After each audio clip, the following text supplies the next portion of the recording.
Alright, it's finally here.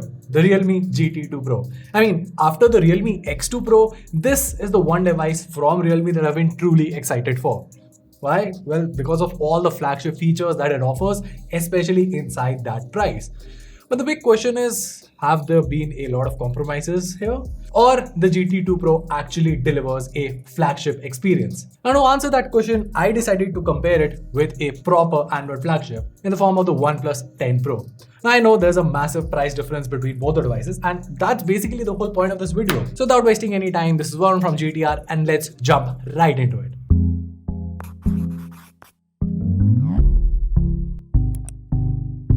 Alright, so kicking things off, let's talk about the design here. And I'll be honest, they both look amazing and unique in their own ways. Now, OnePlus is by far the more flashy device out of the two, while Realme looks quite minimal.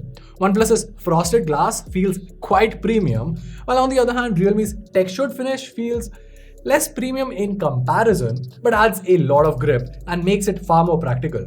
The GT2 Pro is quite lightweight in comparison to the 10 Pro, and add to that the fact that this is 8.2mm slim, which makes the GT2 Pro far more ergonomic in hand. Now both the bags hold up well against fingerprints, so that's good. Also, there's no official IP rating on either device, but they both have rubber seals to combat light water splashes and stuff. Also, one advantage that OnePlus has is the alert slider, which is just super useful in day-to-day usage. Now, as much as I do enjoy using the alert slider on the OnePlus 10 Pro, I think if I had to choose between these two, I would go with the Realme GT2 Pro, simply because I like the overall form factor, the device is slim and lightweight, and just makes more sense as a daily driver. Now, that is not to say that OnePlus's design is bad. In fact, if you want a device that you want to flash around, the OnePlus 10 Pro is amazing. Next up, we have the displays. Now on paper, both are pretty much the same. 6.7-inch 2K LTPO2 AMOLED 120Hz panels with Gorilla Glass Victus protection. OnePlus claims 1300 nits of peak brightness, while Realme claims 1400 nits, although, well, in our test, they both perform pretty much at par. Now, one thing that did surprise me is the fact that Realme actually offers Victus protection here. Now, most brands you would assume would cut down on the protection and maybe offer Gorilla Glass 5 or 6 when you're coming down in that price segment. But it's nice to see that Realme hasn't compromised here. Now both the panels are wide L1 certified and support HDR content inside Netflix as well. Content consumption is great on both the phones, and both the devices offer stereo speakers to enhance the experience. Now another difference that Realme has is that it has a flat display in comparison to the curved display on the 10 Pro. Personally, I like both of them equally since they both have equal pros and cons, so I'll let you pick which one you prefer more. Alright, now moving on, let's talk about these lovely cameras. So on paper, OnePlus offers a 48MP OIS sensor, plus an 8MP telephoto lens, plus a 50MP ultrawide sensor, while Realme offers a 50MP OIS primary sensor, a 50MP ultrawide sensor, and a 3MP microscope lens. Now both the devices also come with a 32MP selfie shoot up front. Okay, so basically two common lenses and one unique lens, telephoto versus microscope. But how do they perform in the real world? Let's find out. Now in daylight shots, OnePlus clicks comparatively warmer shots, especially the greens. Realme in comparison is closer to reality. Both the phones click images with equal level of details, and there's no difference there. Now sure, Realme has 2 more megapixels on paper, but in reality, both the phones have equal details. Now as far as HDR is concerned, both the devices do an excellent job of balancing the highlights and shadows. Also, the HDR works similarly when switching to the ultrawide sensors too, so that's also good. Now moving on to human shots, this time Realme has warmer tones. OnePlus on the other hand is doing a much better job. Also in portrait mode, Realme softens up the entire image. I'm not sure why, but that's the result that we got even after disabling all the beauty modes. As for OnePlus, it has 2 portrait modes, one using the primary and the other using the telephoto lens. Personally, I would pick the primary one simply because the edge detection on it is also pretty good and the overall image is better in detail. Now speaking of the telephoto lens, OnePlus allows for 3.3x optical zoom. You can see the results on your screen and clearly OnePlus's shots are more detailed. If your camera usage involves a lot of zooming, OnePlus is definitely better. Now moving on, Realme has a dedicated microscope lens, which is truly amazing. You won't be using it for your day-to-day photography needs for sure, but if you get creative, the phone allows you to click some stunning shots. Next up we have selfies, and with the light shining on my face, both the phones are equally good. Both click warm images and are quite detailed. Although zoom in and you'll see OnePlus has slightly more details. In a portrait mode, edge detection is good on both. However, it feels ever so slightly better on OnePlus. Now switching to slightly indoor settings, and OnePlus has a better selfie camera performance. Shots are more detailed and vibrant too. On the other hand, Realme's skin tones are, well, let's just say quite weird.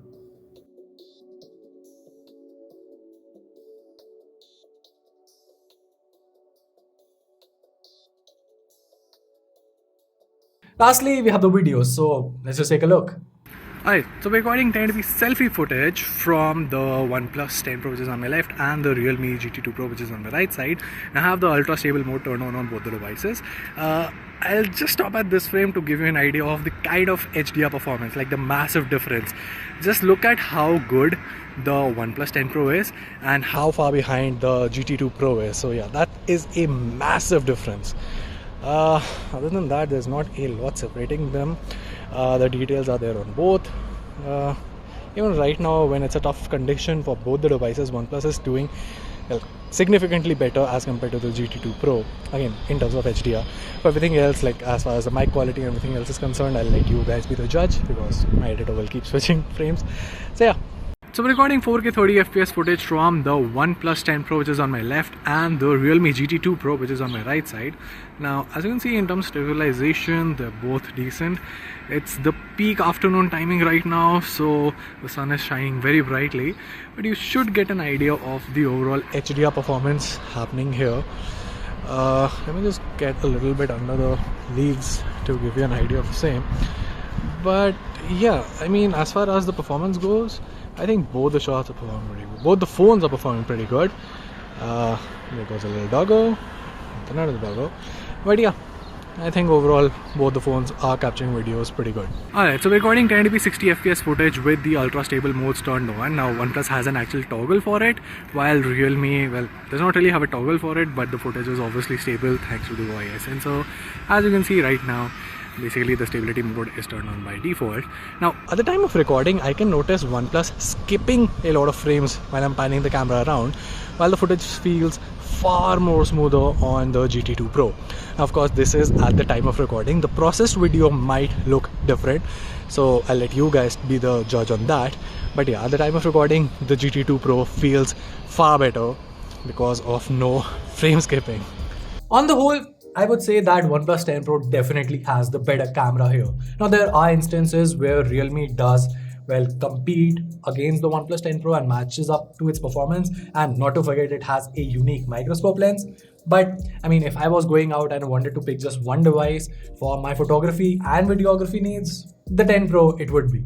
Now moving on, let's talk about the performance. They both pack in the Snapdragon 8 Gen 1 processors with UFS 3.1 storage, and the benchmarks are on your screen. Now for the most part, they perform the same.